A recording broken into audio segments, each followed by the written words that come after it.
Really, to keep things on an even keel leading up to Danny's bar mitzvah. Child's bar mitzvah. Sari and I think it's best if you move out of the house.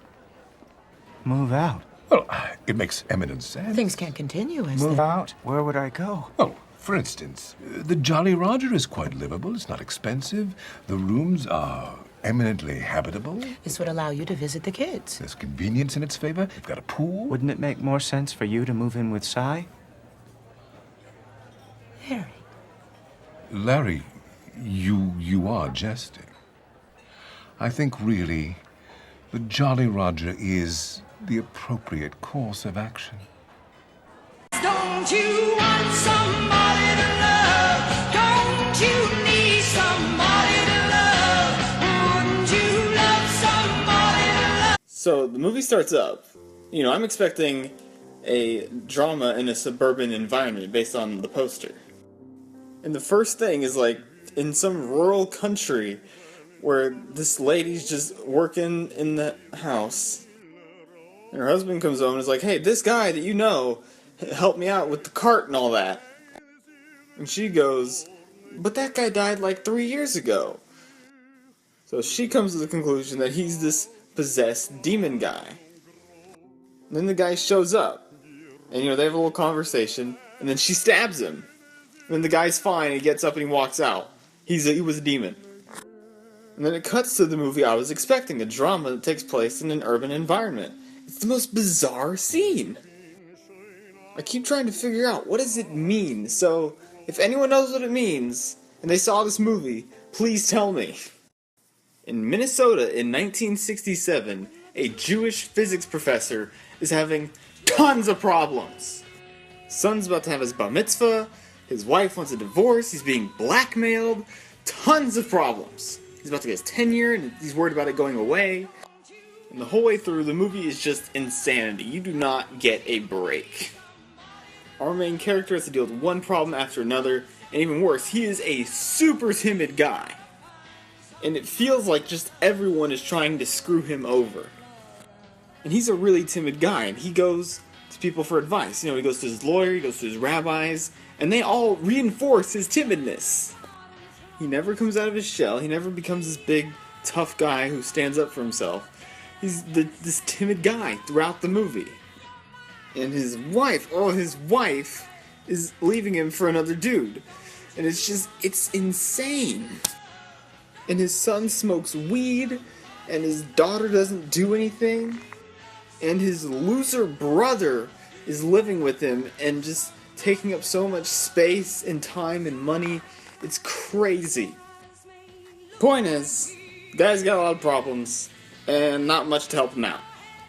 One thing the Coen brothers do is take this insane plot where all these crazy things are going on and give it all this monotonous, simple tone where it just feels so quiet and deadpan. Not that many things happen in terms of action and chaos, but it all feels chaotic because of what's actually happening. People are having conversations. He's being told, oh, by the way, you have to move out even though your wife is the one leaving you. Oh, I'm blackmailing you. Oh, it's fine. Just leave it all alone. Just deal with it timidly and fearfully. There's something about the monotony with which these things are said that makes it hit even harder than it would normally. And some of these people behave in a way that is so odd, it's almost as if they shouldn't be in the positions that they're in. And the way that the Coen brothers put all these oddball characters throughout this movie, there's just a string of them. You never get tired of one, none of them outstay their welcome. And every single actor in this film is fantastic. Every actor shows a lot of restraint, not to go too over the top. They always find this perfect balance of where they should be. No one is delivering lines like an actor. No one is overdoing their character's personality. Everyone is just pitch perfect. And the cinematography is gorgeous in a really subtle way. I'm not saying the cinematography is great in a way where you look at shots and go, that shot is amazing. It's more of a way to suck you into the movie. Every shot builds atmosphere. It creates this anxiety For God's sake, Dutch angles are used in this movie, and they work. Dutch angles. This movie's also phenomenally paced. There's so many storylines going on, and they're able to mix all of them perfectly. And this movie is hilarious, and in that Coen Brothers way. The comedy is in the detail. A certain way that an actor delivers a line. A certain shot, and the monotony of it. The absurdity of all these events. It all just leads to this fantastic dark comedy. A Serious Man is an anxiety-inducing, insane, hilarious dark comedy. It also has a lot to say about religion and family and suburban life and all the glory that holds.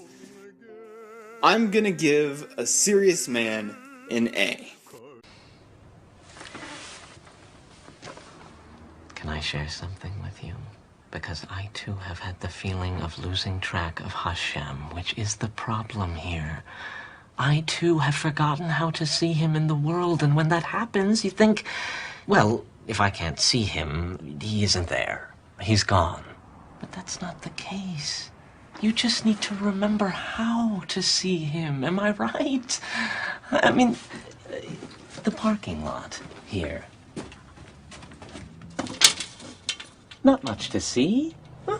But if you imagine yourself a visitor, somebody who isn't familiar with these autos and such, somebody still with the capacity for wonder, someone with a fresh perspective. That's what it is, Larry. Because with the right perspective, you can see Hashem, you know, reaching into the world. He is in the world, not just in shul. It sounds to me like you're looking at the world, looking at your wife through tired eyes. It sounds like she's become a sort of thing, a problem, a thing. She is seeing Cy Abelman.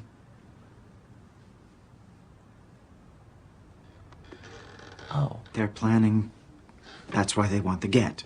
Oh, sorry. It was his idea.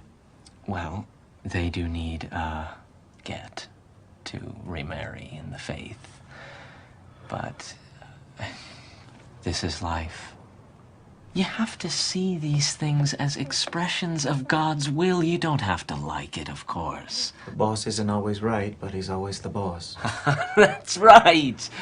Things aren't so bad. Look at the parking lot, Larry. Just look at that parking lot.